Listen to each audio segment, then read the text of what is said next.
Oi, gente, boa noite, tudo bem? Não sei se tá dando pra me ouvir certinho aí. Eu sou a Mariana, né? Eu sou petiana aqui do PET Geografia da UDESC e hoje a gente convidou a diretora do DCE da UFSC, a Dani, né? Pra vir conversar com a gente sobre a situação atualmente lá, sabe? Eu vou ver aqui pra ver se ela já tá aqui. Deixa eu ver. Ainda não.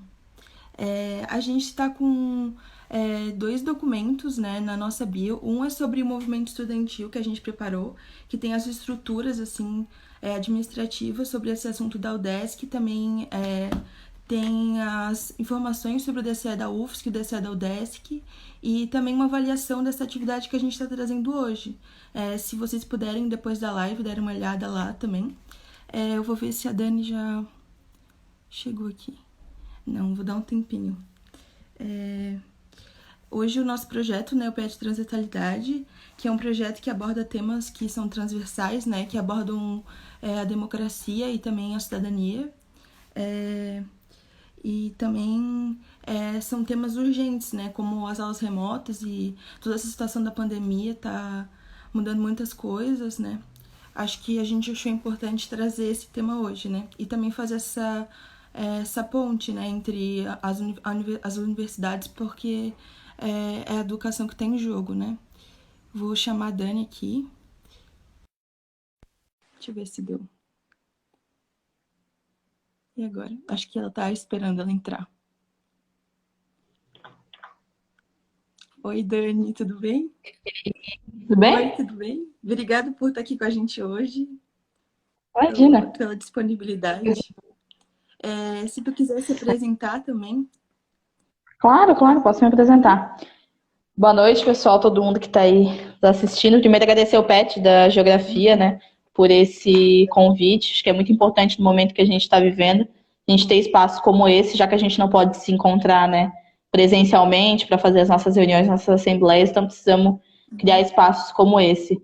Eu sou a Dani, faço parte da coordenação geral do DCE da UFSC, o DCE Luiz Travassos, sou estudante de economia aqui na universidade, e estou hoje como diretora de assistência estudantil na UNE, né, a União Nacional dos Estudantes.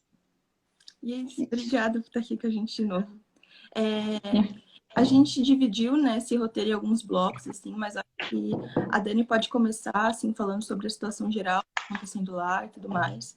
Também sobre a conjuntura política, né, que também atravessa e faz com que essa situação seja muito mais complicada do que seria, né, agravando. É isso. É, não, exatamente, Maria. Nessa que a gente estava comentando, quando a gente preparava a discussão para essa live, é que não há como a gente discutir o que está acontecendo na universidade hoje sem entender toda a conjuntura que a gente está inserido, né? O que está acontecendo na UDESC não acontece só na UDESC, o que está acontecendo na UFSC não acontece só na UFSC, e tem um motivo, né? Tem um motivo, né, da relação com esse governo, da relação com as políticas que estão sendo implementadas. Então, não é possível a gente falar do que está acontecendo hoje na pandemia sem pensar o que estava acontecendo pré-pandemia também, né? A gente sabe que podemos datar um aprofundamento de alguns ataques à universidade, que eu acho que a gente vai desenvolvendo ao longo da live, né? Falando da situação agora do EAD na UDESC, falando da situação da assistência dos estudantes, falando de todas essas lutas que a gente está levando, que a gente continua levando durante a pandemia e que tem sido muito latente para os estudantes, mas que a gente sabe que já estava acontecendo antes, né, Mari? Porque ano passado, por exemplo, tem algumas pessoas aqui assistindo a live, talvez vocês se lembrem que a gente fez grandes tsunamis da educação, né? No 15 de maio, no 30 de maio, eu lembro que a UDESC participou muito expressivamente no dia 15 de maio, aquele momento que a gente sai da UFSC com milhares de estudantes e a gente se encontra ali na Benvenuta com a Beira-Mar, né? E vinha um grupo muito grande da UDESC, eu me lembro muito claramente disso, e não à toa a gente estava em luta no ano passado, não à toa a gente estava em luta mais datadamente, na minha opinião, de aprofundamento mesmo das condições precárias da universidade desde o golpe, né? Desde que o Temer assume a tapetão, né? Sabemos como as coisas aconteceram. E uma das primeiras medidas que aconteceu, Mari, foi a PEC da morte, né? Como muita gente conhecia, a EC 95, hoje é a emenda constitucional, né? Na época era um projeto, e que congelou os investimentos em saúde, educação, mas principalmente educação e áreas sociais no geral, por 20 anos, né? Então, quando a gente fala da situação que a universidade está vivendo hoje, se eu fosse pegar um exemplo da UFSC, por exemplo, para dizer o problema orçamentário que a gente está passando hoje para dar um auxílio minimamente justo para os estudantes, um auxílio para as pessoas se alimentarem, a dificuldade que a gente está tendo para ter uma estrutura adequada para que se acesse atividades online, esse tipo de coisa, tem a ver com isso. Tem a ver com essa PEC que foi aprovada lá no governo Temer, lá no golpe ainda, e que hoje está afetando a gente aqui. Tem a ver com esse governo, próprio governo Bolsonaro, que vem aí, né, numa insistida, uma insistida é ótima, numa insistente tentativa de atacar a universidade pública, né?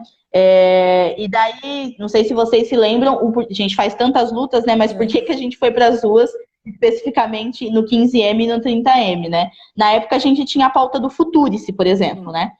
Que agora voltou, inclusive antes do Entraub, né, que é o nosso último ministro da Educação, hoje inclusive assumiu outro, né, oportunamente, no mesmo dia da nossa live, assumiu um outro ministro da Educação, mas o Entraub, antes de sair, ele deixou um presente pra gente, né, que foi o Futurice, que já tinha sido tentado ser implementado no ano passado, e que a gente precisou de grandes mobilizações para poder barrar. O que era o Futurice? Ele vinha na mesma linha do que foi a PEC 95, né? Que cortou os investimentos em educação, né? Para poder precarizar a universidade. Depois daí, se tu fica sem dinheiro, né? Tu é obrigado a achar alguma forma para poder continuar se mantendo, para poder continuar mantendo a porta da universidade aberta. E daí o governo vem com uma proposta milagrosa de parcerias público-privadas e outras coisas que vinha para solucionar esse problema que ele mesmo criou, né? Aquela coisa de tu cria a doença e tu vende remédio, né?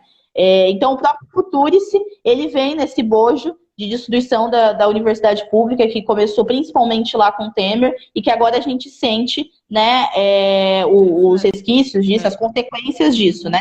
Então, isso é um ponto também que eu acho importante, Mari.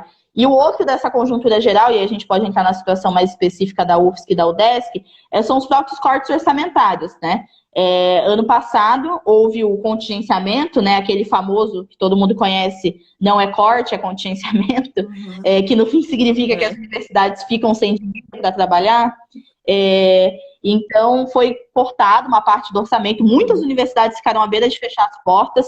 Aqui na UFSC, por exemplo, vocês devem ter acompanhado, a gente fez uma greve estudantil, durou 38 dias, em que a gente se via numa situação em que o nosso reitor disse, né, eu não tenho dinheiro para continuar com as portas do RU aberta. Nosso restaurante universitário hoje, por exemplo, hoje não, né, mas antes da pandemia, atendia 8 mil estudantes. Perdão, no campus principal são 11 mil estudantes que atendiam diariamente. Imagina, essa quantidade de pessoas sem alimentação por conta de uma política que esse governo faz, que é de cortar o orçamento da universidade, né? Isso tudo tem uma lógica. Então, não dá pra gente falar da situação atual sem relembrar tudo isso que nos colocou nessa situação de precarização atual. E daí, não satisfeito com esse contingenciamento no ano passado, no início desse ano, né, na LOA, que é a Lei Orçamentária Anual, que é basicamente os estudantes aí de administração pública e outros que são dessa área, assim como eu, da economia, vão entender melhor, mas é onde a gente vê qual vai ser o orçamento gasto, né? Como que o governo vai gastar o dinheiro. E é aprovado pelo Congresso. E aí, já nesse orçamento, no início de 2020, depois do Futurice, depois da EC 95, depois do contingenciamento de gastos, o governo não satisfeito vem e ainda corta, em média, chegou a representar para algumas universidades um corte de 30% do orçamento total, manteve contingenciado, né, manteve nas mãos do Congresso, que só pode ser liberado com autorização, 40% do PNAES, que é o nosso Plano Nacional de Assistência Estudantil, entre outras medidas que vêm, né, nessa sequência de precarização da universidade que nos faz estar na situação que a gente está hoje, né, que aí a gente vai poder ver que isso reflete hoje tanto para a UDESC quanto para a UFSC. Então, eu acho que da conjuntura geral são esses pontos, assim, os mais importantes, Mari. Que bom, obrigada. É muito complicado toda essa situação, né? Que, na verdade, o coronavírus e toda essa pandemia só fez esse reflexo se acender muito mais, né? e essas políticas Exatamente. serem mais explícitas, né, na visão de todo mundo, né, o projeto deles, que na verdade é um projeto, né, a gente sabe muito bem disso. E Sim. acho que a gente pode agora seguir para os pontos que a gente preparou aqui, né? Sim, para a situação da UFSC. Sim, isso. Uhum. É que a situação da UDESC agora, ontem a gente também fez uma live aqui, né? Que a gente começou as aulas remotas na segunda-feira, né? Por um lado, referendo do reitor, assim. Então, a gente está se mobilizando nisso também, sabe? Porque Uhum. é de maneira autoritária, né? Por não ter passado no consumo e pelas decisões da comunidade acadêmica, né? E... Sim. Eu tenho acompanhado as mobilizações aí na UDESC, Mari, desde o início, porque eu acho que o primeiro período o primeiro período da pandemia, a gente tinha uma preocupação muito grande em, primeiro, criar uma situação segura para os estudantes, ou seja, suspender as aulas, dar outras alternativas quando se suspende o funcionamento de restaurante universitário, por exemplo, ainda que se suspenda as aulas, conseguir a manutenção das bolsas e outras coisas. Então, acho que no primeiro momento dessa pandemia, tanto na UFSC quanto na UDESC, que eu também acompanhei, eu, por exemplo, fiz uma live algumas semanas atrás com o CACIG, que é o Centro Acadêmico da Administração Pública, né? Em que a gente falou sobre isso, e eu acompanhei um pouco mais de perto essa luta que a gente travou nas duas universidades e nas outras todas do Brasil também, que tinha a ver com a questão da assistência, da permanência dos estudantes, né? Porque, veja, aquilo que eu comentava, quando você diz que numa pandemia não pode haver aglomeração, o maior exemplo de aglomeração que deve ser evitado é um restaurante universitário que atende diariamente 11 mil estudantes. Exemplo, né? Por outro lado, tu entra numa situação em como atender esses 11 mil estudantes, né? Eu imagino que na UDESC tem uma situação parecida, porque ainda que o RU de vocês atenda menos estudantes, tem um valor mais alto, a gente sabe disso, ainda assim, a gente sabe que atende uma parcela dos estudantes que estão em vulnerabilidade socioeconômica. Então, imagina, se antes a situação já era complicada, com uma pandemia fica pior, principalmente para esse estudante vulnerável, né? Então, a gente passou um primeiro momento dessa pandemia nas universidades, pautando muito a questão da assistência, né? Um exemplo que eu citei agora é essa questão do PNAES, né? É o nosso Plano Nacional de Assistência Estudantil. Começou a pandemia, 40% do orçamento do PNAES estava contingenciado. O que o governo fez? Pensou, vou liberar esse orçamento para poder ajudar as universidades, principalmente nesse momento de emergência, em que a gente precisa aí oferecer um auxílio alternativo para os estudantes que não vão poder acessar o RU, para as universidades que precisam aí suplementar o seu orçamento para as coisas que vêm pela frente, né? Não, o governo não pensou nisso, né? No primeiro momento, não liberou os 40% contingenciado do PNAES e, tampouco, liberou uma verba emergencial. Porque numa situação emergencial, como é a pandemia, a gente precisa de uma verba a mais. Não o que deveria ser previsto para a situação normal do ano letivo, né? Do semestre letivo. E tampouco fez isso, né? E aqui no estado não é diferente, né? Eu acho importante quando a gente fala da UDESC falar do que o Moisés, né, tem feito, da maneira como ele tem tratado o orçamento de vocês, né? Não sei se tu tem mais elementos, pessoal que está aqui nos assistindo, mas a gente sabe que a UDESC tem um sério problema orçamentário, né? Um sério problema de conseguir oferecer uma estrutura adequada para os estudantes de assistência e agora piorado por conta das condições do EAD, né? Que a gente vai ver aí vários problemas de inclusão digital e outras coisas. Mas, sim, a gente pode falar daqui a pouco mais especificamente sobre a questão do EAD, mas no primeiro momento aqui na UFSC, para poder compartilhar um pouco da experiência que a gente passou por aqui, nossa primeira preocupação foi enviar, a partir do DCE, uma carta de reivindicações para a reitoria, fazendo exigências sobre os direitos dos estudantes, né? Porque, no fim, as entidades são para isso, né? Para exigir os nossos direitos, ainda que a gente entenda a situação complicada que a universidade vive, porque não pode contar com o governo para ajudar na permanência, na estrutura da própria universidade dos estudantes, a gente precisa fazer essas exigências. Então, a primeira coisa que a gente fez, Mari, foi uma carta de reivindicações do DCE, dirigida à reitoria, se eu bem me lembro, com 7 ou 8 pontos. Entre as exigências estavam um auxílio para os estudantes, um auxílio que não que substituísse, mas que ajudasse, já que os estudantes não poderiam acessar o RU, num valor justo, né, dada a realidade que a gente tem aqui em Florianópolis, que o semestre fosse suspenso, né, imediatamente, porque não havia possibilidade de se continuar as aulas presenciais, seria um risco absurdo para os estudantes, entre outros pontos, como, por exemplo, que não houvesse demissões em massa, como a gente viu acontecendo em vários lugares. Então, a gente saiu nesse papel de também defender os nossos professores, os técnicos, defender, né, os que são contratados, os que são terceirizados.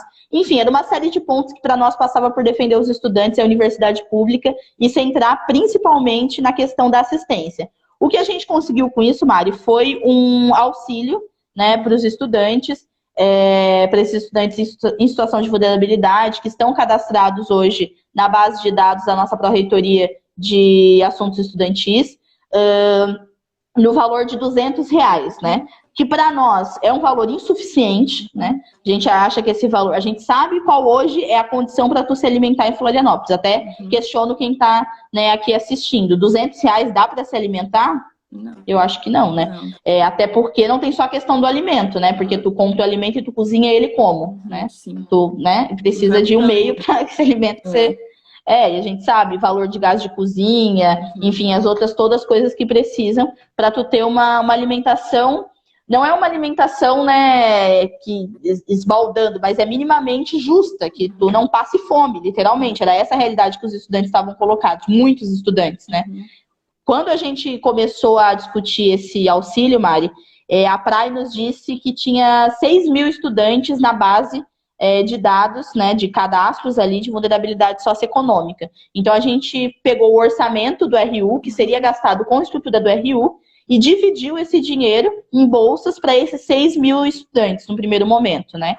E é isso que aí a gente já está, se eu não me engano, na quarta, indo para a quinta parcela, sendo paga mensalmente para esses estudantes no valor, né, de R$200. Então, essa foi uma exigência que a gente fez e uma conquista que a gente alcançou aí, insuficiente, mas, né, que não deixa de ser, né, uma ajuda para os estudantes, né? Para além disso, a manutenção do pagamento de todas as bolsas, né? Nenhuma bolsa foi cortada, foi suspensa. Para além disso, pensar na inclusão de estudantes que não necessariamente estavam nesse cadastro, né, da PRAE já, mas que precisariam ser incluídos, porque ou não estavam por algum motivo burocrático, ou porque se tornaram vulneráveis economicamente durante a pandemia. Que a gente sabe que muitos estudantes perderam emprego, perderam os freelas que se mantinham, muitos estudantes tiveram suas famílias desempregadas ou com redução de salário. Então, a gente sabe que a pandemia ela gerou consequências em todas as áreas, né? Inclusive na econômica, e reflete diretamente nos estudantes. Então, a gente fez essa exigência também junto à reitoria para que pudesse se ampliar, né, esse cadastro, e daí eles soltaram um cadastro emergencial, né, para receber esses estudantes. Para além disso, o que a gente fez também foi a distribuição de alimentos, né? A gente sabe que os R$200 é insuficiente e que a gente poderia fazer aí uma arrecadação para poder distribuir alimentos, tantos que vinham de voluntários, né, de pessoas que estavam aí, né, colocando esses produtos para poder ajudar outras pessoas, quanto do próprio estoque do RU. Aqui na UFSC a gente tinha o estoque do restaurante universitário, que ele foi requisitado pelo Diretório Central dos Estudantes para também ser distribuído para o RU, principalmente para nós, para os estudantes da moradia estudantil e para os estudantes da maloca, aqui que a gente chama, que é como se fosse uma moradia temporária dos estudantes indígenas. Então, a gente fez um período longo de distribuição de alimentos,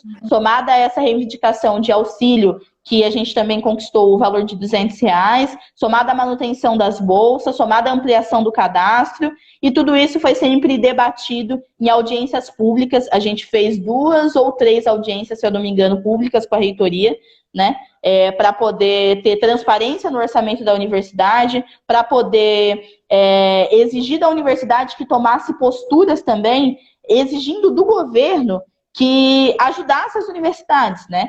A nossa universidade UFSC, que foi uma das primeiras em que a reitoria, junto ao ANDIFES, que é a Associação Nacional de Reitores das Entidades Federais, né, das Universidades Federais, exigiu do governo, enviou, né, ao governo, uma exigência de que fosse liberado o recurso, né? A gente recebeu alguns aportes, mas nada que fosse suficiente para, por exemplo, aumentar o valor da bolsa ou melhorar aí a situação dos estudantes. Então, sobre assistência, eu acho que é mais isso assim, que a gente viveu aqui na UFSC. Entendi. Obrigada, Dani, pelas informações. E a questão do diálogo entre o DCE de vocês, né, e as demais entidades que compõem o SEB, assim, como é que tá essa união, assim, sabe? Então, desde o início da pandemia, a gente sabe que nós ficamos muito prejudicados em condições de se mobilizar, né? Antes a gente fazia grandes assembleias com 5.000 estudantes, como foi a nossa do dia 2 de setembro de 2019, em que a gente colocou a universidade em estado de greve, né? E depois, no dia 10, em 3.000 estudantes, deliberamos a greve dos estudantes. Mas agora a gente não tem mais essa possibilidade, né? A gente não pode fazer tsunamis da educação, grandes assembleias, grandes mobilizações presenciais. Ainda voltamos agora, né, a fazer algumas, porque a conjuntura nos obriga a ir lutar pelas nossas vidas nas ruas, mas depois a gente pode até comentar sobre isso. Mas ainda assim a gente não tem a possibilidade de mobilização como a gente tinha antes. Só que ao mesmo tempo, como a gente pode ver, a gente continua recebendo muitos ataques. Então, ao invés do governo liberar o orçamento para dar um aporte para as universidades que estavam precisando socorrer os estudantes nessa situação de emergência, o governo foi lá e a primeira coisa que ele pensou, vou flexibilizar, né, as aulas para acontecerem à distância, sem nenhum tipo de regulamentação, sem nenhum tipo de preocupação de como as universidades iam fazer isso, e sem nenhum tipo de preocupação se essa era a maior urgência dos estudantes. Porque, para mim, sinceramente, se tem um estudante passando fome, se tem estudantes nessa situação, essa deveria ser a principal preocupação, né? Mas não é. Então, o que a gente, respondendo a tua pergunta, o que a gente viu foi, as entidades, elas não podem deixar de atuar, né? Elas não podem entrar em quarentena, digamos assim, né? Em isolamento. A gente precisa continuar as mobilizações. E nessa realidade a gente foi obrigado a adaptar as nossas formas de comunicação. E desde o início dessa pandemia a gente tem feito diversas reuniões do Conselho de Entidades de Base, reuniões do DCE que são sempre abertas e que recebem muitos estudantes e entidades para fazer o debate. Então a gente tem procurado deixar as instâncias do movimento estudantil ativas, atuantes, ainda que com limitações por conta da própria pandemia, mas a gente sabe que os ataques não param, então a nossa luta também não pode parar. Então, justamente por isso que as reuniões do Conselho de Entidades de Base, que as reuniões do DCE, que as reuniões ordinárias e extraordinárias dos centros acadêmicos, o próprio Conselho Universitário, que é a nossa instância máxima, continuam se reunindo para a gente continuar fazendo a luta, já que os ataques por parte desse governo não pararam em nenhum minuto. Entendi.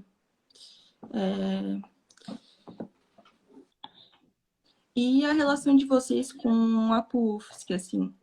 Porque o nosso movimento... Com as outras categorias. Porque a nossa movimentação ali na UDESC está sendo em conjunto, né? Porque a gente entende que a nossa luta tem que ser conjunta por ser uma situação da comunidade acadêmica como um todo, né? Sim. As categorias, nesse momento, principalmente em que a gente está fragilizado, por não conseguir fazer grandes mobilizações como a gente fazia no passado, é muito importante que a gente tenha um diálogo entre as entidades representativas das categorias, né? Aqui na UFSC a gente tem o próprio DCE, né, da qual faço parte, tem a APG, que é a Associação dos Pós-Graduandos, tem a PUFSC, que é o Sindicato dos Docentes, e tem o Sintufsc, que é o Sindicato dos Técnicos Administrativos, né? E que nós entendemos que a relação entre essas categorias que compõem a comunidade universitária, ela é essencial, porque todas as medidas que estão sendo tomadas agora, Mari, ela é uma nova realidade para a universidade, é tudo novo. Então, todas as medidas que a gente está tendo que adotar, elas precisam ser amplamente e democraticamente discutidas, né? Que cá entre nós, depois a gente pode falar um pouco mais sobre isso, a gente sabe a dificuldade na UDESC que o movimento está tendo para poder estabelecer uma discussão democrática. E uma discussão democrática, ela só se dá com a participação de todas as categorias que compõem a universidade universitária, comunidade universitária. Ainda mais quando tu está falando de uma nova realidade, algo que é novo para todo mundo. Ou seja, como é que as atividades letivas vão acontecer daqui para frente? Como é que os estudantes vão continuar o seu futuro, né? Porque a gente está falando do futuro de milhares de pessoas. Uhum. Aí na Unesp eu não vou me lembrar quantos milhares de estudantes, professores e técnicos são hoje, mas aqui na UFSC, por exemplo, só de estudante a gente tem 40 mil, né? A gente está falando da vida, do futuro dessas pessoas. Então não dá para se tomar nenhum tipo de decisão democrática, não dá para se tomar nenhum tipo de decisão na universidade e fazer nenhum tipo de mobilização que garanta a continuidade dos nossos direitos, porque, como a gente já disse, os direitos continuam sendo atacados, por isso que a luta também continua, sem uma integração dessas categorias, né? Sem uma integração dessas entidades, sem um trabalho conjunto. Então, aqui na UDESC eu poderia citar alguns exemplos, assim, de mobilizações que a gente fez em conjunto, como, por exemplo, né, a exigência para que os comitês que estão discutindo como vão ser os próximos semestres, eles tivessem representação de todas as categorias, né? Desde o comitê mais simples até o comitê central, que vai aí tomar decisões. Então, por exemplo, nós enviamos, né? Soltamos aí posições públicas por todas as categorias juntas, né? Fazendo essa exigência. E outras, por exemplo, aquela primeira carta de reivindicações que eu comentei contigo, que a gente enviou para a reitoria, assim que iniciou a pandemia, uma das exigências que tinha ali era justamente que os contratos fossem mantidos, que não houvesse suspensão de contrato. Isso é uma solidariedade com as outras categorias e com a própria manutenção da nossa universidade. Isso é um exemplo, né, de como a gente tem dialogado com as outras categorias, porque a gente sabe que no momento em que a gente está fragilizado nas condições de mobilização, é muito importante a gente manter essa unidade para poder garantir a continuidade dos nossos direitos, né, no mínimo. Com certeza. E sobre a questão da comunicação de vocês com os estudantes, assim, como é que está funcionando? Então, é a mesma situação, né? Não vou nem repetir, que acho que todo mundo aqui já conseguiu entender da dificuldade da gente conseguir agora fazer as mobilizações que antes nós conseguíamos. Mas ainda assim a gente tem tido uma grande participação dos estudantes, né? Até pela instabilidade da situação e a necessidade, e isso da gente estar lidando com um futuro, né, de 40 mil estudantes, por exemplo, como é o caso do DCE, os estudantes têm estado bem atentos ao que as suas entidades de base têm discutido, ao que a sua entidade central tem discutido, ao que a universidade tem discutido. Por exemplo, das audiências que a gente fez, que foram 2 ou 3, como eu comentei contigo, já não me lembro mais, nenhuma delas teve menos de 600 pessoas acompanhando online, né? Então, assim, é um número expressivo, né, para acompanhamento via YouTube, que foi a plataforma que a gente usou para poder, né, transmitir. A última reunião do DCE, por exemplo, tinha 140 estudantes participando, uma reunião online, né, num horário que era 13 horas, que a gente não pode dizer que é o melhor horário para se fazer reunião. Vocês que são do movimento estudantil e que trabalham, sabem, né, tudo isso, sabem que... Mas ainda assim tinha 140 estudantes participando. A gente fez um abaixo-assinado no primeiro período, nessa primeira parte, digamos, da quarentena, em que a gente estava discutindo ainda sobre as questões de assistência, a necessidade de garantir a suspensão do semestre para que a gente fizesse uma discussão democrática sobre o futuro, né? A gente fez um abaixo-assinado, né, exigindo a suspensão do semestre 20.1 por tempo indeterminado, e esse abaixo-assinado ele teve a interação de 1.000 a 2.000 estudantes, não vou lembrar bem a quantidade, né?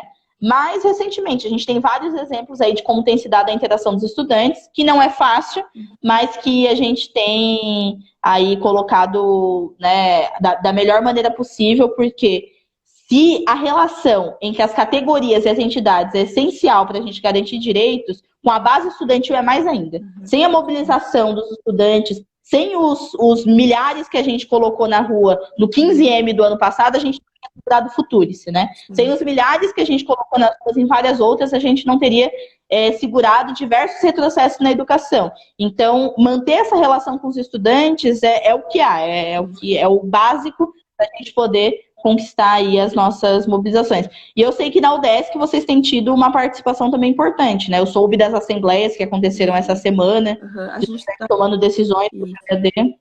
A gente está fazendo algumas frentes por centro, por cursos, assim. Eu posso falar da situação da geografia, né? Que a gente não tem um centro acadêmico ativo, então é um pouco mais complicado, assim. Mas a gente está tentando fazer essa frente até para que a gente consiga ter essa união com o resto das categorias, né? Que é muito importante, assim. Porque eu acho que o movimento estudantil da UDESC, ele é um pouco mais complicado que da UFSC, que é um pouco mais assim, unido, né, e com uma participação realmente ativa dos estudantes, né. O nosso centro também assim, é complicado, mas a gente está tentando se mobilizar, né. Até porque a nossa situação é um pouco mais agravante, né, por já ter tido esse ad referendo do reitor, né, e ter retornado às aulas, né, de uma maneira autoritária, de uma maneira também mal planejada, porque a gente teve alguns auxílios, assim, que os editais, eles eram cheios de lacunas, assim, em que vários tópicos não abrangiam, sabe, toda uma comunidade, assim, que precisa desse auxílio, né. Posso citar a questão Uhum, de ser somente para grupo de risco e para pessoas até 1,5 salários mínimos, né, que não tem nem condição, uhum. né? E vai muito além do debate, né? Eu acho que vai questão psicológica também, né? Porque a universidade deveria estar tendo essa posição de fornecer isso para os estudantes, né?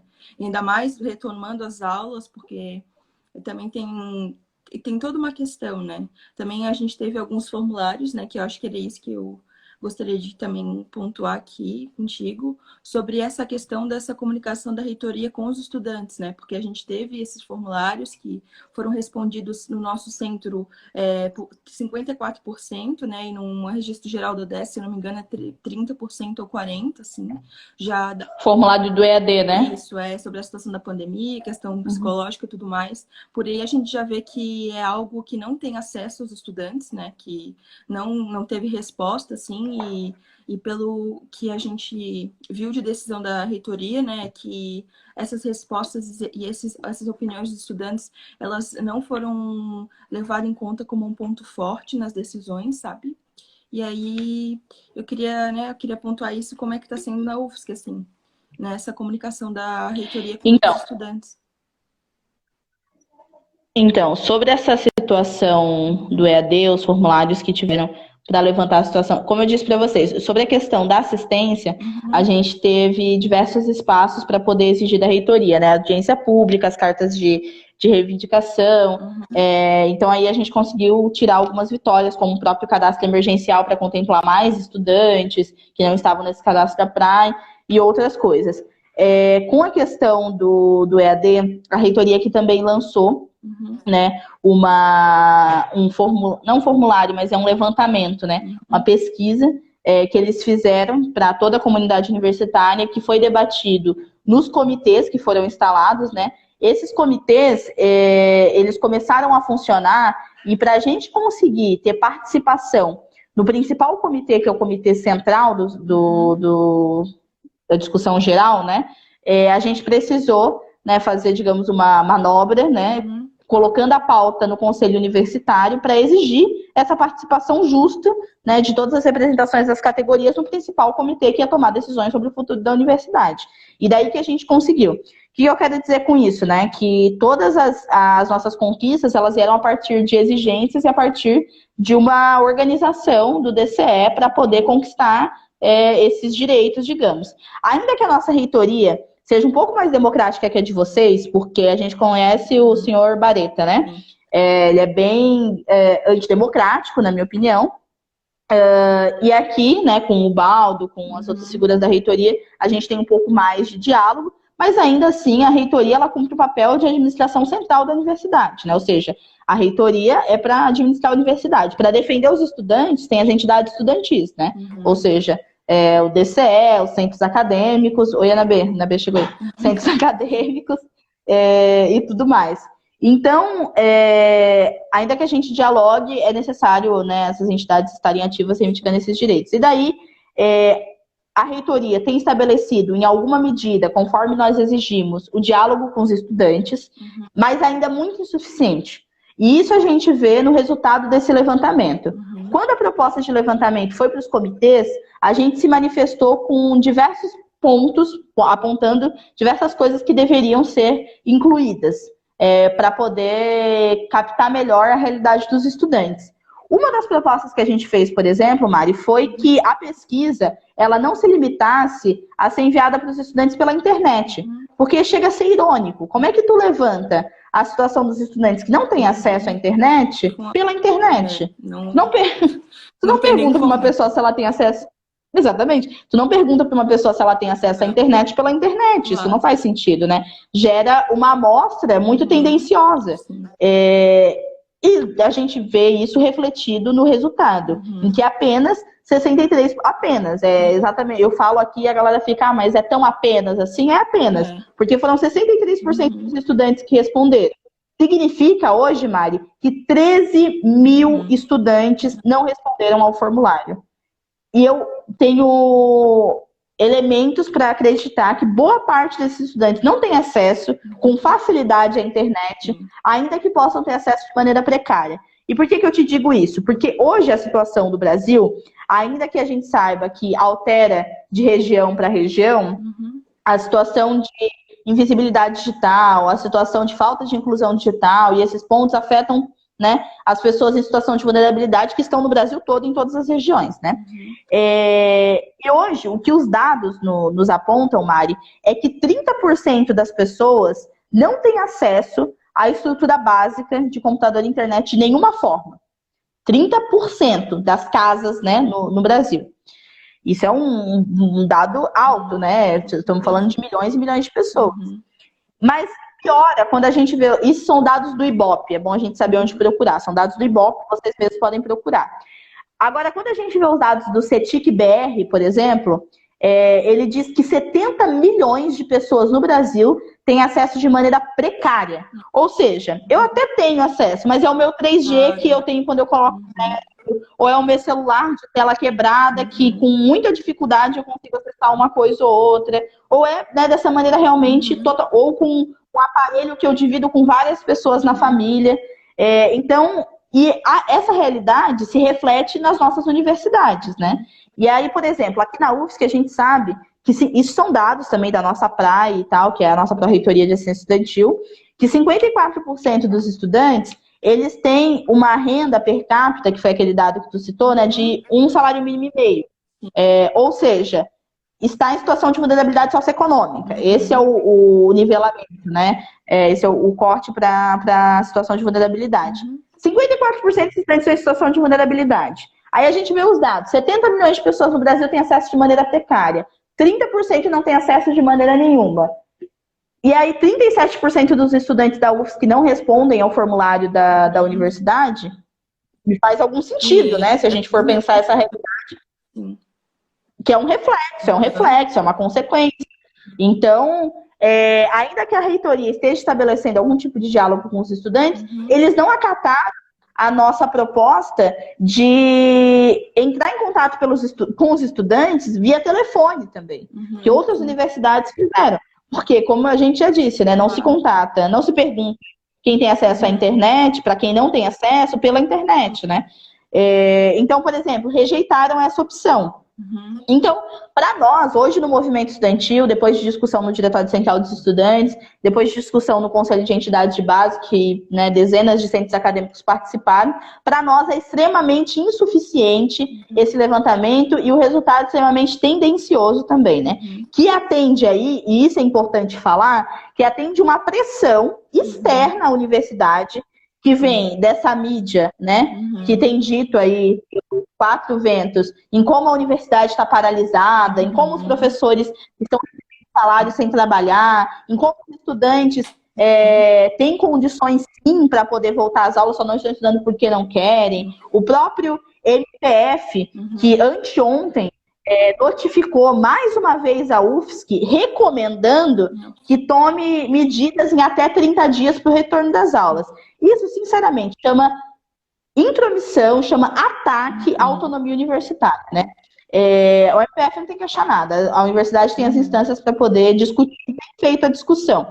Então, atendendo essa pressão externa, na nossa avaliação aqui no movimento estudantil, que vem de setores privatizantes, né, que tem interesse aí em privatizar a universidade, Floripa Sustentável, Floripa Amanhã, todos esses que a gente já conhece, que a gente sabe o histórico deles aqui em Florianópolis, atendendo essa pressão externa, a reitoria faz esse levantamento meia boca, que não reflete a realidade dos estudantes e que, pelo contrário, reflete bem o que a gente vê aí mostrado por dados, por pesquisas da própria, né, situação nacional.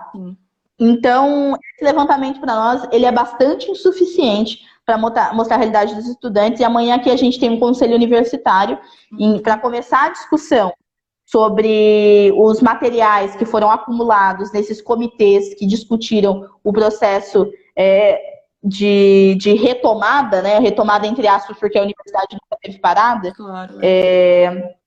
Esse processo de retomada, e em que a gente vai reivindicar amanhã que, né, o levantamento ele possa ser mais democrático, mais preciso, abranger mais estudantes, que possa ter um resultado de fato que condiz aí com a realidade e que atinja a maior parte dos estudantes. Sim. Isso do levantamento dessa relação com a reitoria, né? Uhum.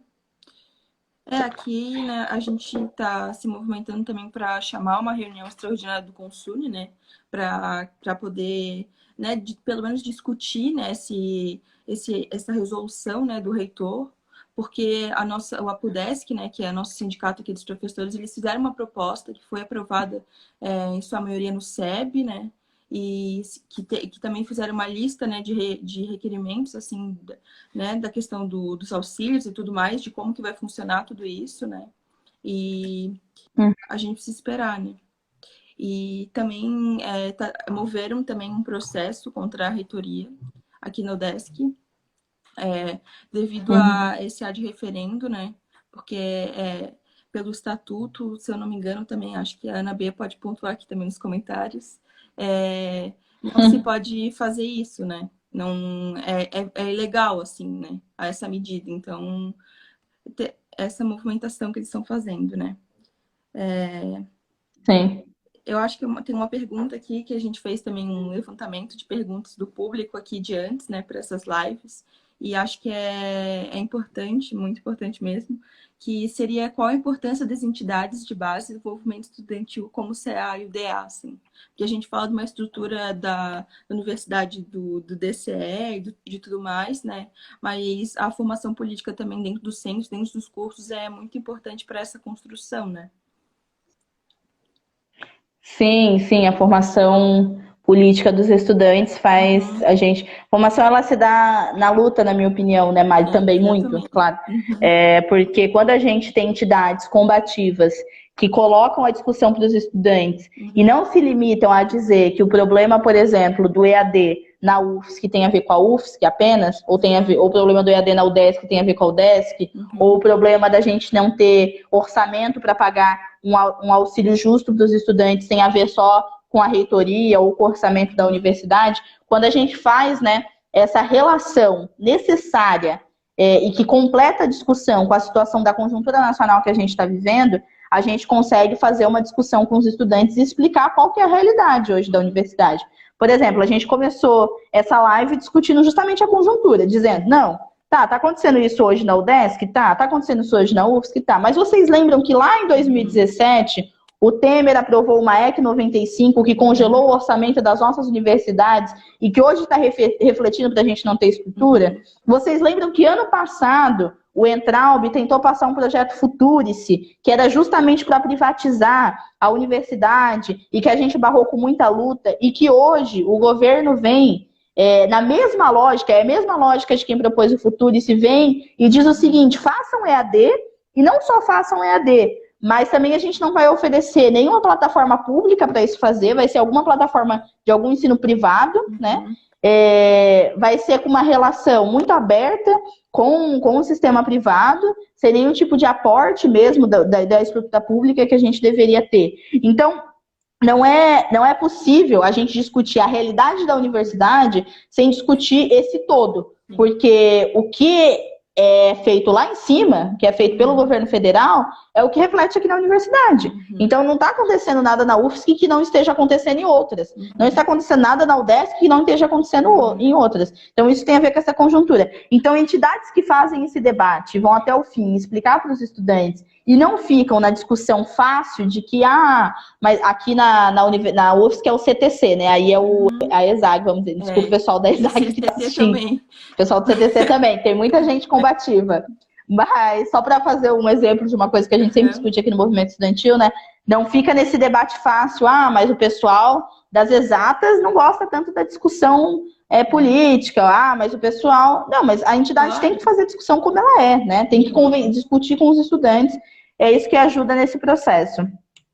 Mas o que eu ia te dizer, Mari, é que eu tenho acompanhado as mobilizações, e nesse sentido mesmo, de construir estudantes combativos que ajudem as suas entidades a fazerem o combate, eu tenho acompanhado as mobilizações que estão acontecendo essa semana, né? Eu vi que alguns cursos do Cefid, cursos do CEARTE, fizeram assembleias e deliberaram, né, por paralisação, por boicote às aulas. Inclusive, antes de entrar nessa live, eu faço parte, né, da Juventude de Revolução do PT, e eu estava escrevendo, né, junto com a Ana B, que está até aí participando, uma nota, né, em solidariedade a essa mobilização que está acontecendo e convocando os estudantes a participarem, porque a gente sabe como é que está sendo o EAD aí na UDESC, né?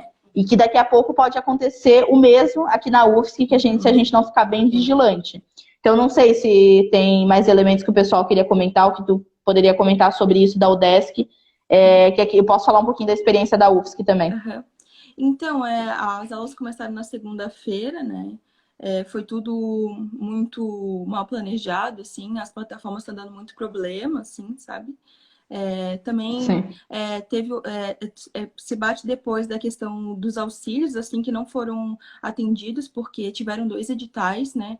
Um que era para o auxílio para redes, né, internet e afins, que era de R$80, que a gente sabe que aqui, né, numa conjuntura nacional, estadual, não supre uma internet que vá poder, né, suprir essa necessidade de acesso, e também de equipamentos, assim, que daí é a mesma questão de que eu tinha falado antes, de que eram para esses alunos que estão em grupo de risco ou que estão, né, nessa vulnerabilidade social, né, que é de 1,5 salário mínimo, assim, e tinha muitas lacunas, assim, né? Eu acho que essa comunicação da reitoria, dessa implementação autoritária com os estudantes foi muito dispersa, assim, não foi efetiva, né? E a gente está vendo isso nas plataformas, nos colegas nossos que não estão tendo acesso a essas aulas, né? Nos próprios professores também que não tiveram o preparo, mas a gente sabe que é muito mais complicado, né? do que somente um acesso à internet, um acesso ao computador. Existe uma questão psicológica muito grande também acontecendo, né? Existe também...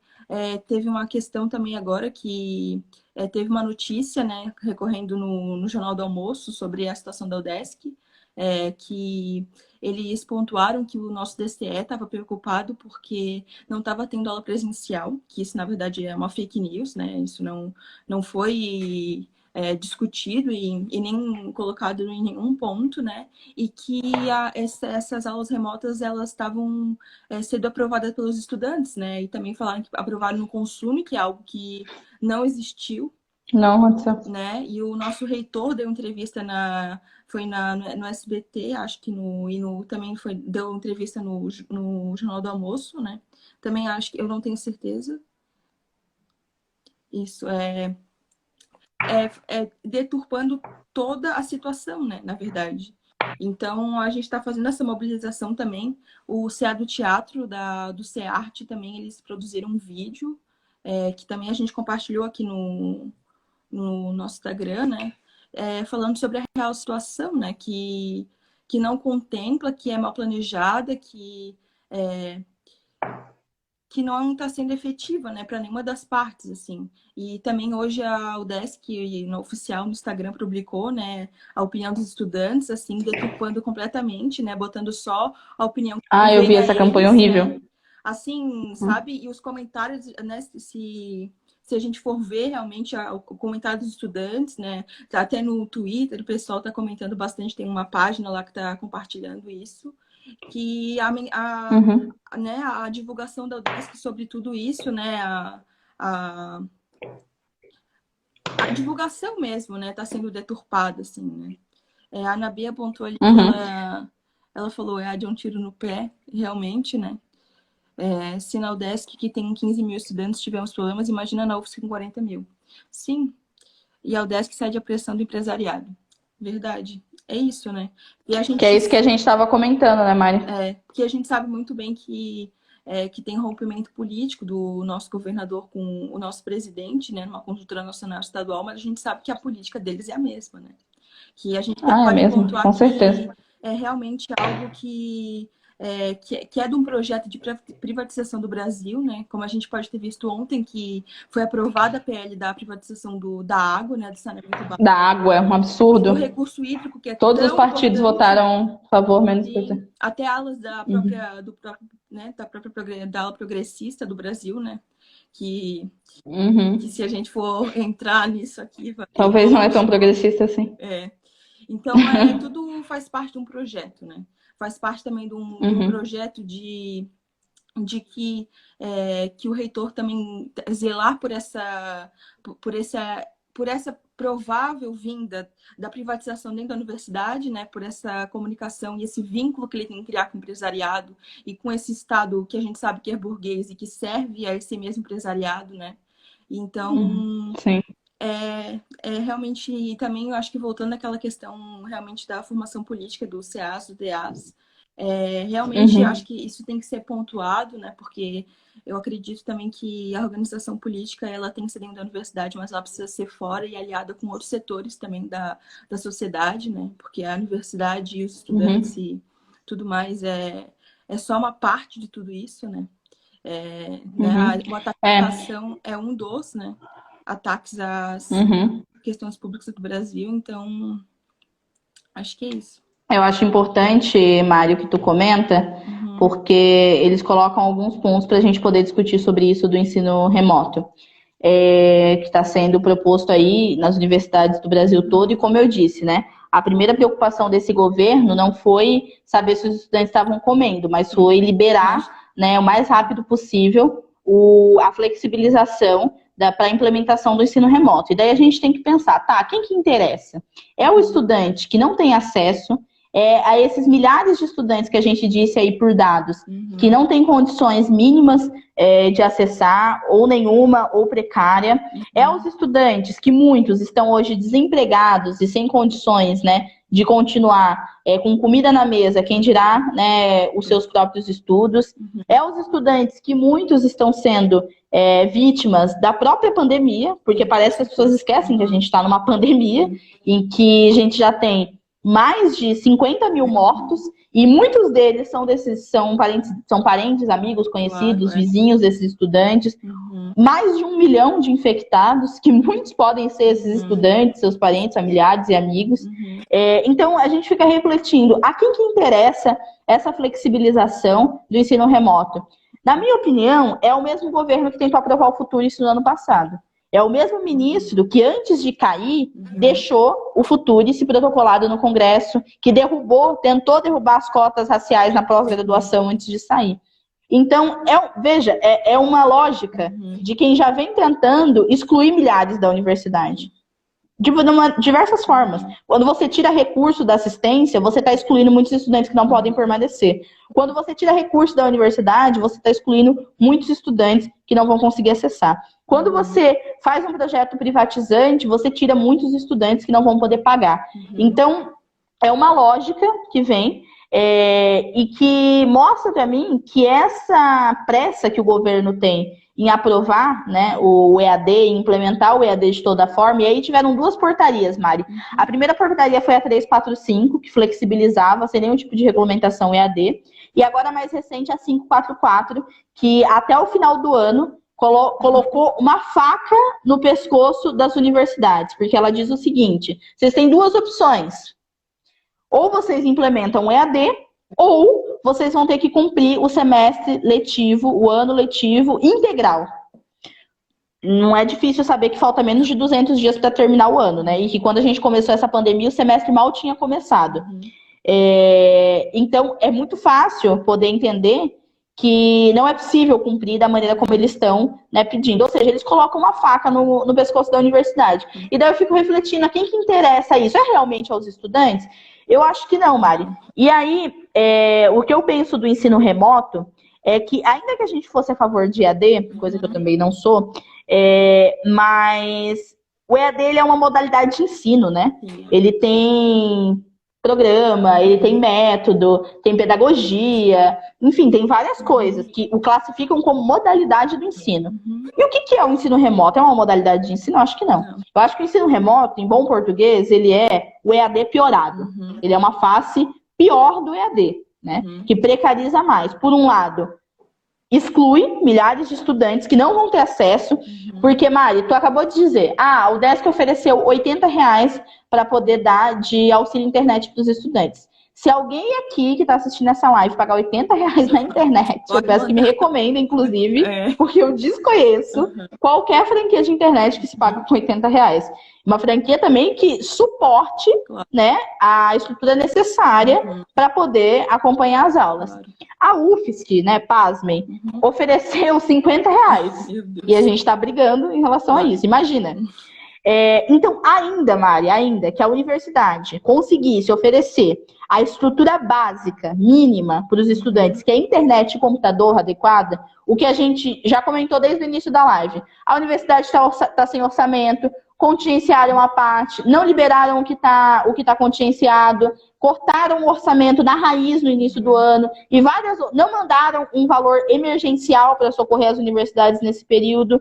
Então, as universidades estão desestruturadas para passar por esse momento, né? Então, ainda que conseguissem, coisa que eu acho que não vai conseguir, pagar um valor justo por uma franquia de internet, conseguir fazer com que a maior parte dos estudantes, pelo menos a maior parte, acessem computador para poder ter acesso, a gente sabe que a situação dos estudantes não tem a ver só com computador e internet, vamos ser sinceros.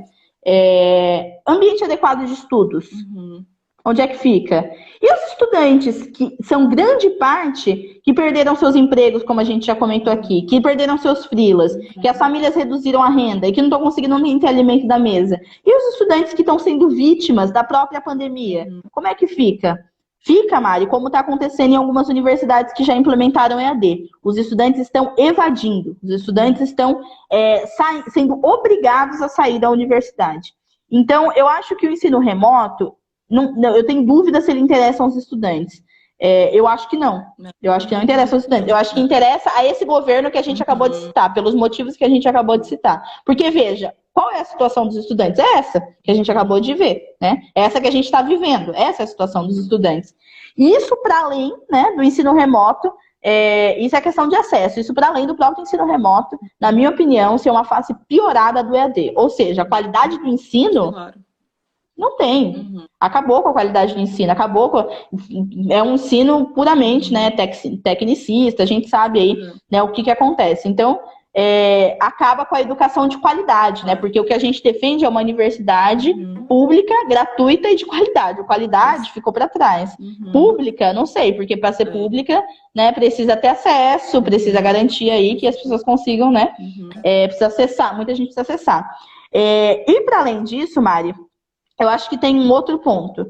Ainda que fosse se implementar qualquer tipo de atividade remota na universidade, e vejam, a universidade nunca esteve parada, e isso é importante dizer. Imagina, no momento em que a gente está vivendo uma pandemia, em que se precisam de duas coisas centrais. Tem duas coisas que a gente precisa. A ciência trabalhando diariamente para poder encontrar uma alternativa para o momento que a gente está vivendo. E dois, profissionais de saúde, estrutura de saúde extremamente, né, equipada, estruturada para poder atender a população. O que a gente está vendo? As nossas universidades públicas, incessantemente, numa busca por produzir EPIs mais baratos, por produzir respiradores mais baratos, por produzir vacinas que possam solucionar o problema, por produzir todo tipo de estrutura necessária que só a ciência pode trazer. Isso apenas, né, o que a nossa universidade pública tem feito, ou seja, tentar resolver o nosso principal problema hoje, que é a pandemia. Só rapidinho. E por outro lado... Desculpa te interromper, é que vai acabar que é 1 hora da live. Aí eu acho que a gente pode fechar essa e retomar num outro bloco daí. Daí eu abro aqui. Beleza, pode ser. Tá bom. Até depois, gente. Aqui, né? Acho que é. Oi, gente. Voltei aqui. Vou esperar a Dana entrar. Oi, Gabi. Oi, Marco. Também ontem a gente fez uma live, né? com o DCE da UFSC também.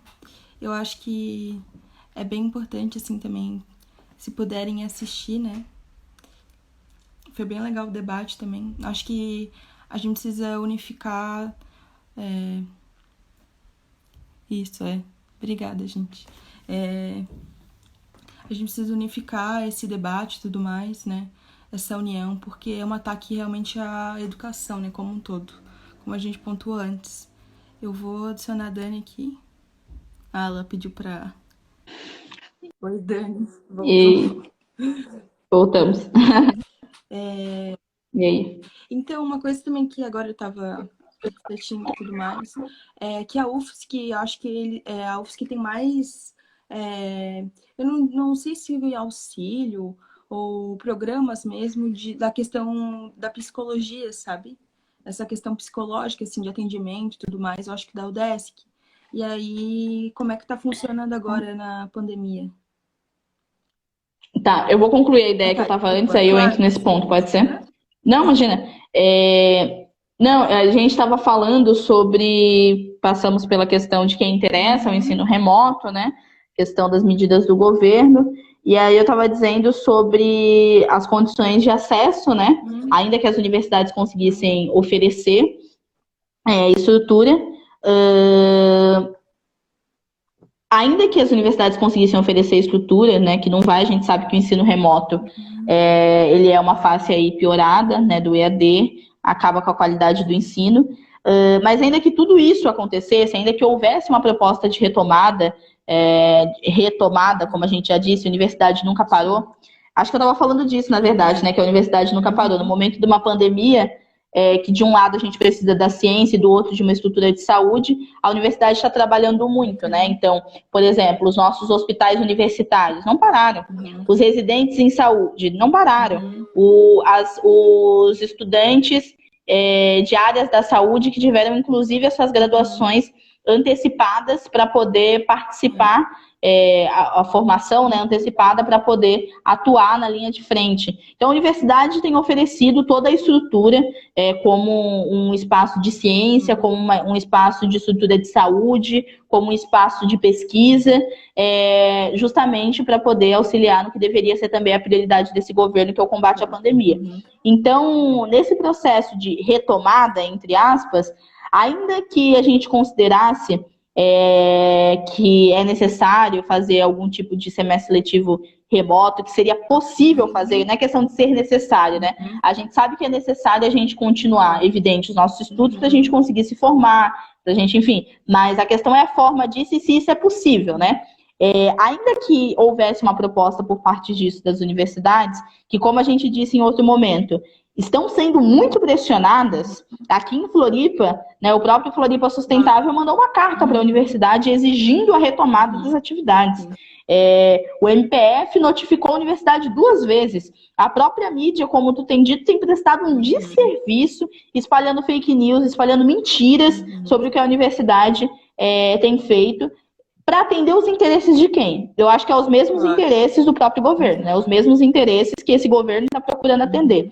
Então, ainda que se cogitasse isso, é necessário fazer um processo democrático. E é isso que o Bareta não entende. E é isso que, muitas vezes, o nosso reitor aqui da universidade também não quer compreender. Que precisa se discutir o futuro de 40 mil estudantes, no nosso caso aqui, o futuro de 13 mil estudantes, como é na UDESC. A gente está falando da formação dessas pessoas, de uma realidade totalmente nova. Então, não há como haver um processo de retomada que não aconteça o que está acontecendo na UDESC, que, né, inclusive eu estou seguindo umas páginas muito engraçadas que vocês criaram, né, sobre isso, o EAD já deu certo na UDESC, né, e os relatos que aparecem, apesar da página ser engraçada, são muito sérios. Os relatos são extremamente sérios, né? De como os estudantes não têm conseguido, né, acessar porque a universidade não se preparou. Ainda que tivesse se preparado, a gente sabe que não seria suficiente por todos os elementos que a gente comentou ao longo da live, a falta de estrutura, a falta de dinheiro, as coisas que a universidade não pode nem intervir, como a questão, né, de ambiente adequado de estudos, emprego, comida na mesa, e outras coisas, a própria situação com a pandemia. A gente sabe que a universidade, a UDESC principalmente, não tem se disposto a discutir essa nova realidade com os estudantes. Então, é preciso um amplo processo democrático para poder se discutir. Não se implementa EAD numa universidade com um canetaço, né? Claro. Não se implementa EAD na universidade com ad referendo. Não se implementa EAD na universidade sem passar pelo conselho universitário, que é a instância máxima de deliberação da universidade e que tem representação de todas as categorias. Não se implementa EAD na universidade sem fazer uma ampla discussão em comitês paritários, sem permitir que as entidades estudantis convoquem os estudantes para fazer discussões nas instâncias do próprio movimento estudantil, conselho de entidades de base, assembleias como vocês têm feito agora, reuniões de centros acadêmicos, reuniões do DCE. Então, não se implementa o EAD. Por que não se faz isso? Porque acontece o que está acontecendo agora. O que vai acontecer na UDESC é o que aconteceu e que tem acontecido na UFSM, por exemplo. Eu sempre uso esse exemplo, a Universidade Federal de Santa Maria. Os estudantes estão evadindo da universidade, os estudantes estão sendo obrigados a trancar, os estudantes não vão conseguir continuar os seus estudos. Então, essa é uma falsa solução do problema. Implementar o ensino remoto dessa maneira, e na minha opinião, de qualquer maneira, o semestre letivo remoto, é uma falsa solução do problema, né? Então, eu dizia que essa retomada, né, ela é entre aspas, porque a universidade nunca parou, porque também os projetos de extensão, a pesquisa, que todo mundo faz, não só quem está diretamente, digamos, no combate à pandemia, que seriam os residentes, né, os estudantes de saúde e outras pessoas que pesquisam nessa área, mas continuam acontecendo, né? Então, as orientações de TCC, e todas as outras coisas, as outras milhares de coisas que a universidade faz, porque o momento da aula, né, na sala, o momento que o estudante chega para ficar de frente com o professor e escutar o conteúdo, ele é uma parte, a menor parte do que acontece na universidade. O próprio PET da geografia, ele é o quê? Se não um projeto de extensão que continua funcionando, que continua promovendo debate, que continua fazendo, né, as suas funções durante esse processo de parada, né, de isolamento, de quarentena. Então, não é verdade que a universidade esteve parada, não é verdade que o vínculo dos estudantes foi totalmente rompido, com uma parte a gente sabe que sim, mas é preciso discutir a retomada desse vínculo, mas a gente tem que pensar, o ensino remoto interessa, né, de fato, aos estudantes? Um exemplo, e aí eu fecho com isso, para tu poder ir aí finalizando, que, por exemplo, a Confederação Nacional dos Trabalhadores em Educação, que é a CNTE, uma entidade importantíssima da educação, que faz diversas lutas em conjunto com o movimento estudantil, né, e a categoria dos trabalhadores em educação, junto com os estudantes, tem feito um debate sobre a educação básica, que a gente sabe que está passando por isso também, sobre essa questão do EAD, e tem acumulado sobre a impossibilidade de acontecer um ano letivo de forma remota. Eu vou dizer para vocês uma realidade minha, pessoal, inclusive. Eu tenho outras 3 irmãs, todas em idades escolares, né? Uma de 4 anos, uma de 7, uma de 12 anos. Em casa, na casa da minha mãe, no caso, que não é aqui em Florianópolis, mas em São Paulo, a gente não tem acesso adequado à internet. Tá naqueles 70 milhões de pessoas que o CETIC-BR já contabilizou, que tem acesso precário à internet. Por quê? Só pelo 3G, só pelo celular, é um aparelho para dividir com várias pessoas na família. O que acontece? Minha mãe, semanalmente, tem que ir na escola, buscar o material e trazer, e ser professora de 3 crianças em idade escolar. 3 crianças em idade escolar. Vê se tem condições do ano letivo acontecer dessa maneira. Esses dias eu vi uma matéria no G1 que me marcou muito, que era a foto de uma mãe negra, é importante dizer isso também, porque a gente sabe quem são essas pessoas. E a matéria era... acho que são 5 crianças dividem o mesmo celular da mãe para poder acompanhar as aulas EAD. E todo risco... Essa é a realidade da menor parte das pessoas? Não é. Ainda se fosse, seria um absurdo, mas não é. A gente está falando, inclusive, da maior parte das pessoas que está passando por isso. Então, o que eu estava dizendo é que a CNTE tem acumulado uma posição de que nessas condições não é possível acontecer o ano letivo de forma remota. Então, que as atividades complementares, ou seja, coisas que complementem a formação, que mantenham o vínculo dos estudantes, mas que não seja letivo, que não seja obrigatório, que não seja avaliativo, mais ou menos o que as universidades continuam fazendo, só que de uma forma bem mais ampliada, elas são a melhor forma hoje da gente continuar os estudos, digamos, né? Tanto, né, nas escolas quanto nas universidades. Então, eles têm acumulado essa posição, que eu acho que é uma posição interessante, uma posição que eu defendo, que está sendo discutida na UFPEL, está sendo discutida na UF, já em fase quase que de aprovação e implementação, e em outras universidades. Então, eu queria, né, deixar essa reflexão sobre a quem interessa o ensino remoto, de que qualquer discussão sobre o ensino remoto tem que ser feita de maneira democrática e ampla, ao contrário do que o Barreta tem feito, e que existem outras alternativas que são mais adequadas à realidade que a gente está vivendo, tanto da pandemia quanto da situação de vulnerabilidade socioeconômica, inclusão digital e várias outras coisas. Então, eu acho que a linha que vocês têm, que eu tenho acompanhado pelos centros acadêmicos, o CACIJ, o Augusto Boal, o Centro Acadêmico da Moda, enfim, vários outros que mais notadamente, aí, o Cefid, que tem levado a luta, é uma linha de sem acesso não há educação. Eu achei muito boa essa palavra de ordem que vocês têm colocado no movimento, sem acesso não há educação. E uma coisa que eu tenho discutido é sobre a necessidade, como a gente fez no início, de que se suspenda essa maneira atropelada como foi feita e que reabra a discussão. Então, Bareta, suspende o que está acontecendo, porque não adianta arrumar as abóboras com a carroça andando, que vai continuar caindo abóbora, vai continuar deixando estudantes para trás, e vão ser milhares de estudantes, e reabre a discussão de forma democrática sobre como vai ser o futuro da comunidade universitária, o futuro desses estudantes. É disso que a gente está falando. É isso. Concordo, Dani. Acho que essa é a principal assim, frente, né, que a gente está fazendo no momento, para poder chamar essa reunião, né, do Consune, como tu bem pontuou, que é a máxima instância da universidade, né? E acho que é isso. Agora, eu queria falar sobre pontuar aquela questão da questão psicológica, assim, dos estudantes, né, que sim, realmente. Que a UFSC tem mais programas, né, para isso do que a própria UDESC, né? E eu queria saber se esses programas ainda estão se adaptaram à quarentena, como é que está funcionando?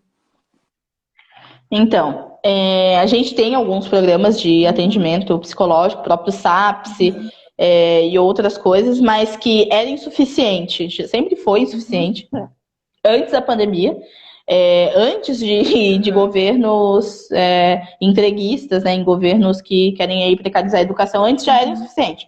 Então, a situação não melhorou, não que eu tenha informação, assim. Foi ampliar. Por exemplo, a gente está tendo que se preocupar ainda sobre o aumento do auxílio para os estudantes terem dinheiro para comer, né? Sobre uma discussão democrática, que não deveria ser um absurdo, mas é um direito, né? Uma discussão democrática sobre como vai ficar o futuro da universidade.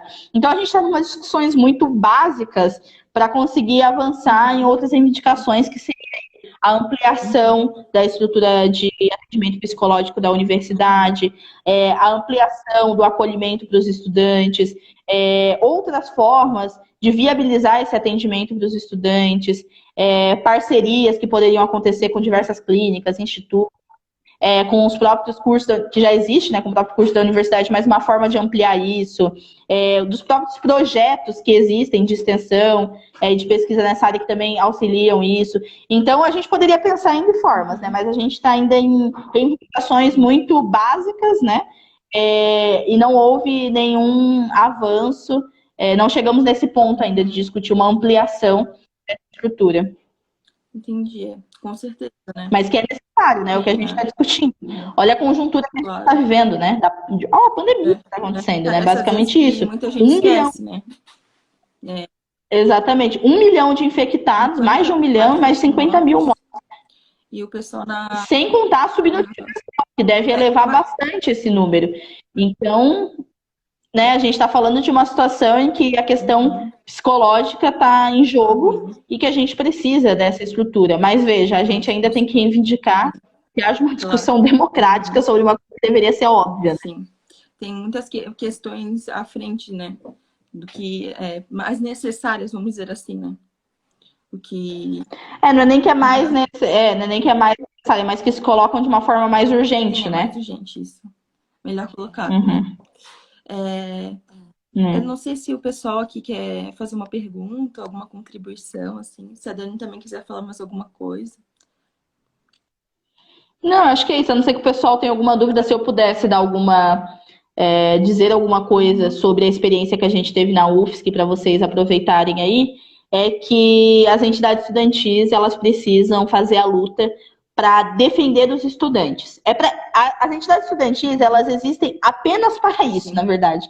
É para defender e conquistar os direitos dos estudantes. Elas foram criadas para isso e elas existem para isso. O que isso significa?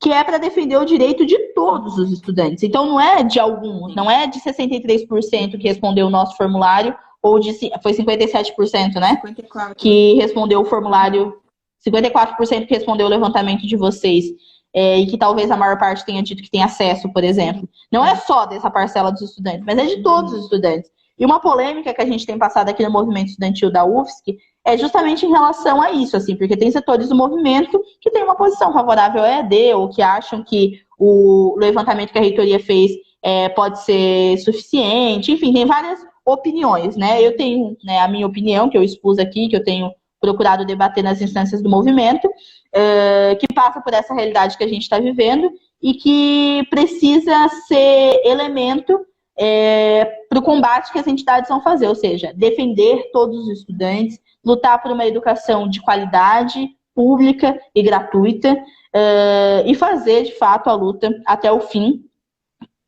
em defesa da nossa universidade, que não tem como estar descolada da luta pelo fim desse governo nesse momento. Então, lutar pelo fim desse governo é defender a nossa universidade, é defender os nossos estudantes. Eu acho que da situação específica da UDESC, eu tenho uma opinião de que o Bareta ele está sendo extremamente antidemocrático, ele não escuta os estudantes, ele deve abrir a discussão, iniciar a discussão, porque ele nunca iniciou, né?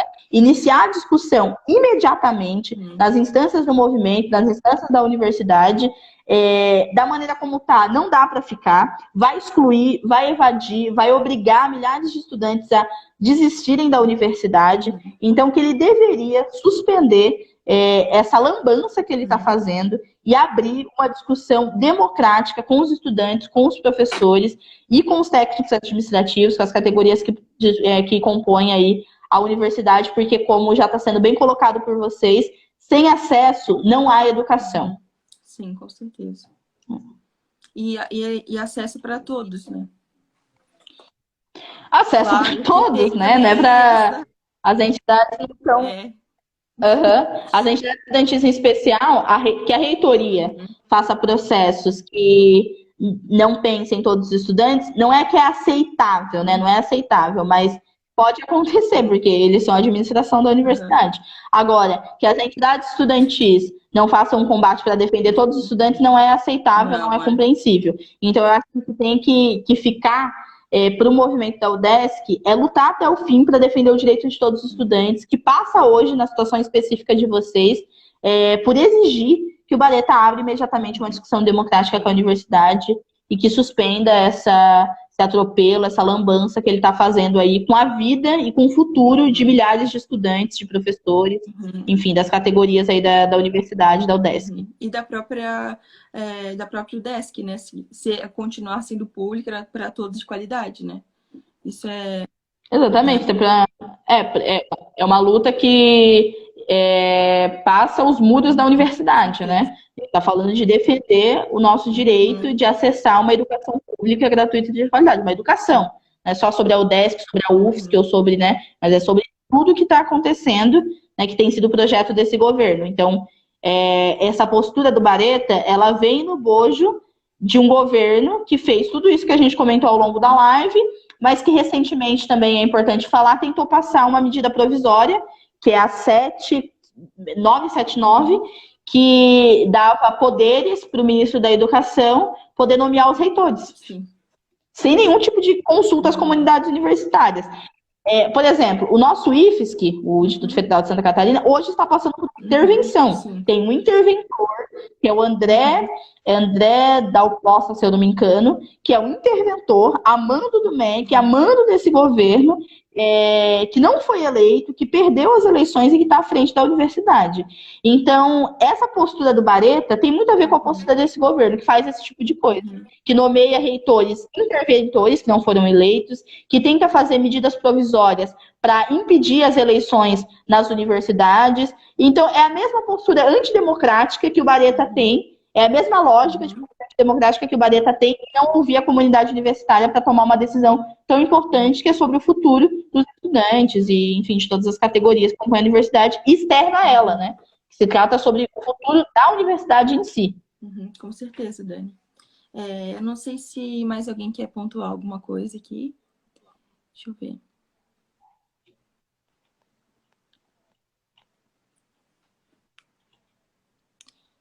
Eu acho que... Dá um tempinho. Acho que se ninguém tem mais nada a pontuar, eu acho que a gente pode encerrar por aqui. Agradecer muito a tua presença aqui hoje com a gente para fazer esse debate tão importante, né? Entrou aqui. Acho que é isso. Falar também que a gente, né, retomar a questão de que a gente fez dois documentos, né? Um sobre o movimento estudantil, sobre a estrutura e tudo mais. Se o pessoal quiser dar uma olhada, tá na nossa bio também. E a gente está fazendo avaliação de todas as nossas atividades, até para defender o PET, né, que é um programa do MEC que sofre, que vem sofrendo cortes, que vem sofrendo perseguições, né? Então a gente tem que prestar conta disso e fazer esses relatórios, né? Porque também uma defesa da universidade a gente defender o PET, né? É isso. Acho que é isso. Obrigada, se o pessoal quiser. Obrigada, pessoal. Tá bom. Sempre que quiser, estamos aí à disposição. Tá bom. Obrigada, gente, pela presença de todo mundo. Uma boa noite, se cuidem. E a gente se vê. Boa noite, fiquem em casa, se cuidem. Façam a E quarentena. defendam a universidade. Se puder, claro, né? Quem puder, faça a quarentena aí. Se cuidem, puderem, gente. Obrigada, Dani, novamente. Tchau. Tá, tchau, gente. Imagina.